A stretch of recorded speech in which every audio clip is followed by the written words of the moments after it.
The AmaXhosa royal house has instituted a mourning period of 12 months for King Mpendulo Zwelonke Sigcawu.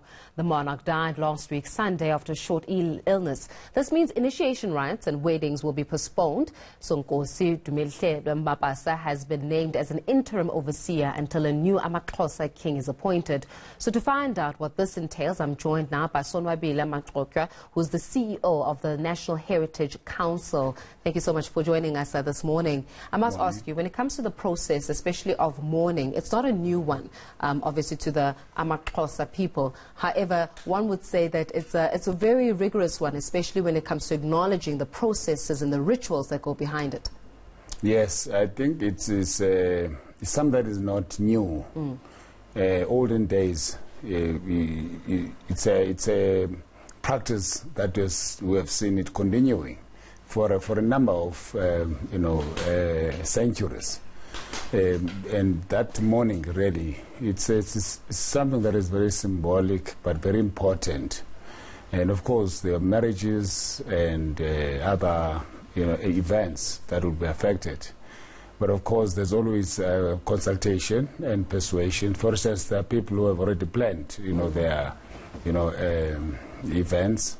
And it's usually, something that really is not top down, but relies really on consultation, but also people as well, would love to mourn for the departed And I king. completely understand that, Sonwabile, especially around the culture of it, right, and the significance of it.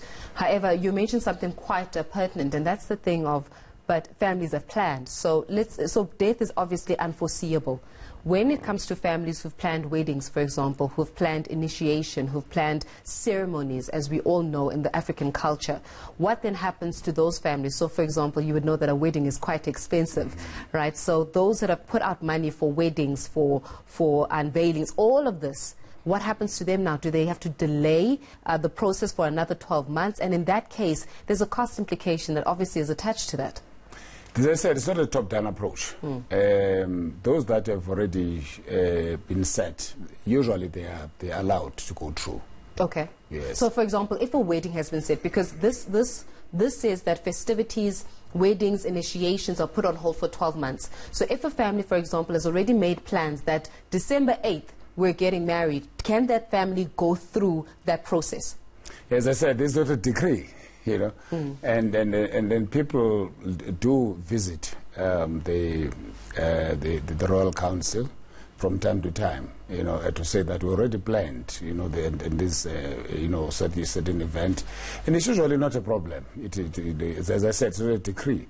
So but it's not course, an imposition on people. Yes, it's a voluntary mourning process. Yes. As I said, this is a system that actually born out of Ubuntu. Sometimes this is actually explained as if it's a decree that you're not allowed to do APCT, but people usually know about it. But and then also, people do visit. The great place, and then say, but we have already planned for this, and then usually the great place, welcomes or accepts those, but as I mentioned, it's a practice that has always been there. It's a pit that maybe the media they've not been aware, but people are aware about it.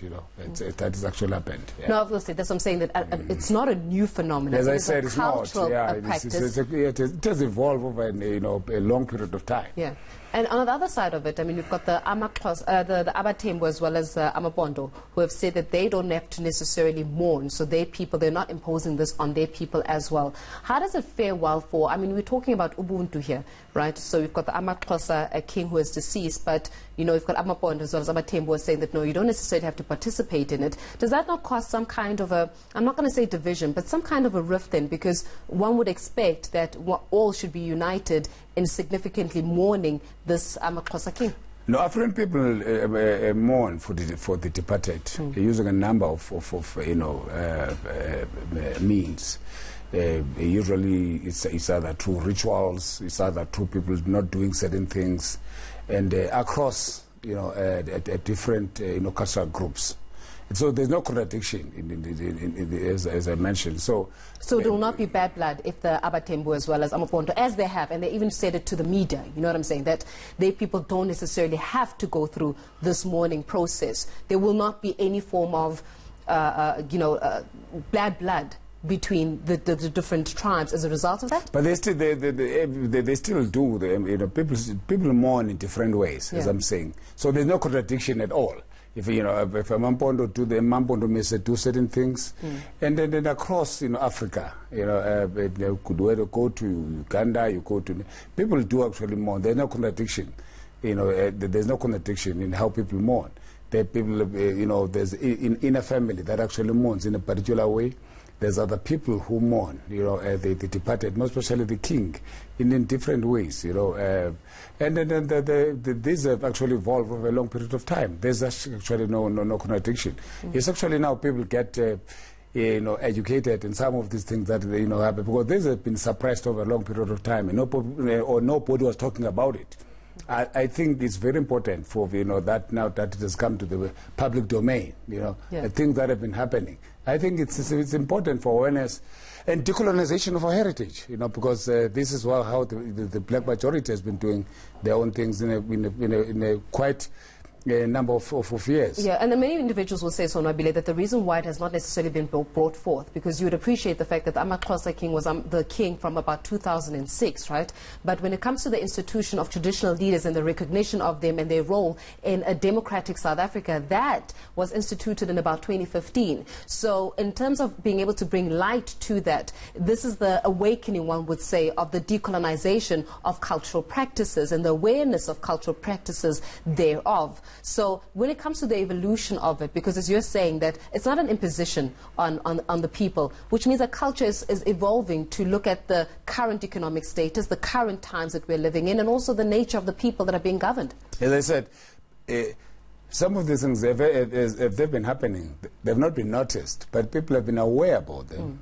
I'm a product of that myself, from a Mambodo nation. Where there was some 3 years back, not even a death of a king, but a chief who actually passed on, and there was a marriage or a wedding, I want to say, of my sister, and we had to go to the traditional council, to say we have already planned this, and they had no problem about it, because it happens, and. Once you go to report about certain things, because this is about how people have coexisted and a system of governance that is very interesting, that actually happens without imposition, and people understand their obligations to the homesteads of the king or the chief, and also the chief understands his own people. So it usually happens in a very, very I would say that there's no contradiction, there's no conflict. It happens that way. Well, obviously it's around cultural practices that have been in existence for a long period of time.